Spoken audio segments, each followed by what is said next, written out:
What would you do if the people you loved most turned your grief into a debt you never owed? My name is Ellie, and this is the story of how my family's betrayal taught me the cost of loyalty and the strength to reclaim my own worth. It was a humid summer evening when Dad's heart gave out. I was 22, fresh out of college, scraping by on a part-time job at a bookstore while dreaming of grad school. Dad had always been my anchor, quiet, steady, the one who slipped me $20 for gas and whispered, "You'll do big things, Ellie." His death wasn't just a loss. It was a seismic crack in my world. Mom, always the more theatrical of the two, wailed at the funeral, clutching my younger brother, Jake, like he was her lifeline. Jake, 19, the golden child, with his easy charm and reckless grin, soaked up her attention like it was his birthright. I stood on the sidelines, dry-eyed, holding the pieces of myself together. Dad left us an inheritance $80,000, split evenly between Jake and me. It wasn't a fortune, but it was enough to give me a shot at grad school, to breathe a little easier. I had plans, a master's in literature, maybe a teaching gig someday.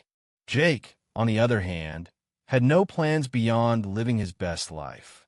Mom called it his free spirit. I called it irresponsibility. But I didn't grudge him. Not then. A month after the funeral, Mom sat me down at the kitchen table. Her eyes were red, but her voice was steel. "Ellie, Jake's starting college in the fall. He's got a full ride to an art school, but there's tuition gaps, books, supplies, housing. You're working. You're responsible. I need you to cover it." I blinked, stunned. "Mom, I'm barely making rent. What about my share of Dad's money?" Her lips tightened. "Jake needs him more. He's sensitive. He's got potential. You'll figure things out, you always do." I should have fought harder, but grief makes you pliable. I agreed to pay $15,000 of Jake's tuition from my savings, thinking it was a one-time sacrifice. I didn't know then that Mom had already given Jake his entire $40,000 share, or that he'd burned through half of it on a spring break trip to Cancun, posting selfies with margaritas while I worked double shifts to cover his dorm fees. Months passed, and the truth trickled in like a slow poison. Jake wasn't just careless, was extravagant. Designer sneakers, music festivals, a leased car he couldn't afford. Mom enabled it all, wiring him cash from her own savings, cooing about his creative soul. When I confronted her, she waved me off. "He's young, Ellie. Let him live. You're strong. You don't need hand-holding." Strong.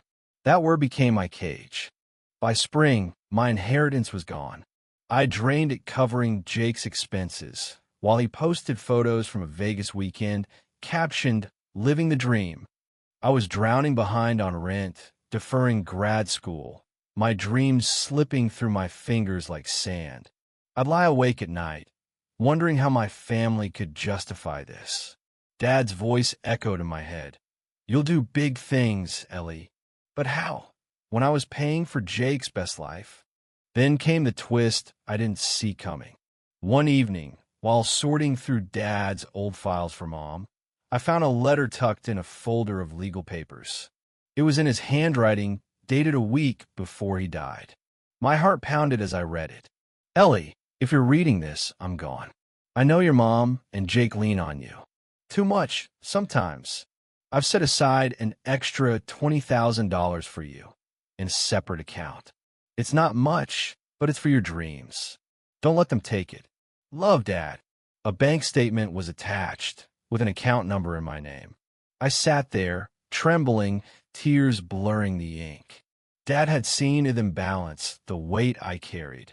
He tried to protect me. The letter changed everything.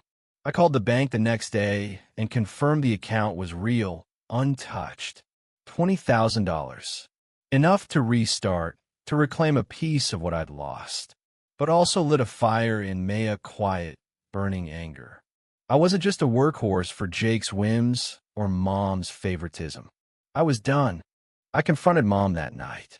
"Did you know about Dad's letter? The account he left me." Her face paled, then hardened. You don't need it, Ellie. Jake's got a future to build. You're fine. Fine. That word cut deeper than any other. I'm not fine, I snapped. I've given everything me money, my dreams for Jake, and you let him blow his share while I paid his way. What? She looked away, her silence louder than any excuse. That's when I met Sarah, the unexpected ally who shifted my perspective. Sarah was Dad's old accountant, a no-nonsense woman in her 50s who'd handled his finances for years. I reached out to her about the account, and she insisted on meeting in person. Over coffee, she didn't just confirm the money was mine, she laid out the truth about Mom's choices. Your dad worried about this, she said, her voice kind but firm.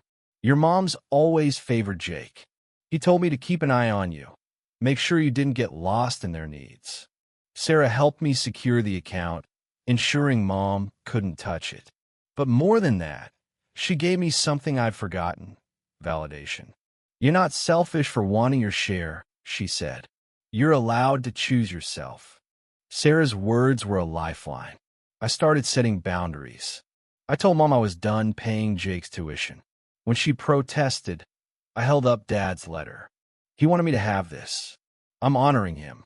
Jake, predictably, threw a tantrum when the money stopped, calling me greedy. I let his words slide off me. I wasn't the villain in this story. With the $20,000, I enrolled in a part-time grad program, working nights to cover the rest. It was grueling, but every step felt like reclaiming a piece of myself. I moved into a tiny apartment, cut contact with Jake, and limited talks with Mom to surface-level check-ins. It hurt, but it was freedom. I wasn't just surviving anymore, I was building. A year later, I got a call from Jake. He was broke, dropped out of college, and begging for help. Part of me wanted to slam the phone down, but another part that still remembered Dad's quiet faith in me paused. I can't fix this for you, I told him, but I can show you how to start over. I sent him a list of job boards and budgeting tips, the same ones I'd used to claw my way back. He never replied, but I'd made my peace. Mom still doesn't get it. She calls sometimes, hinting I should help family. I don't argue anymore. I just live my life one hard-earned step at a time. Dad's letter sits on my desk, a reminder that love doesn't mean sacrifice without end. It means knowing your worth, even when those closest to you don't. I'm 25 now, halfway through my master's, teaching part-time at a community college. My students don't know the weight I carry to get here, but they see the passion I bring to every class. And when I look in the mirror, I see Dad's eyes looking back, whispering, "You're doing big things, Ellie." For the first time, I believe him.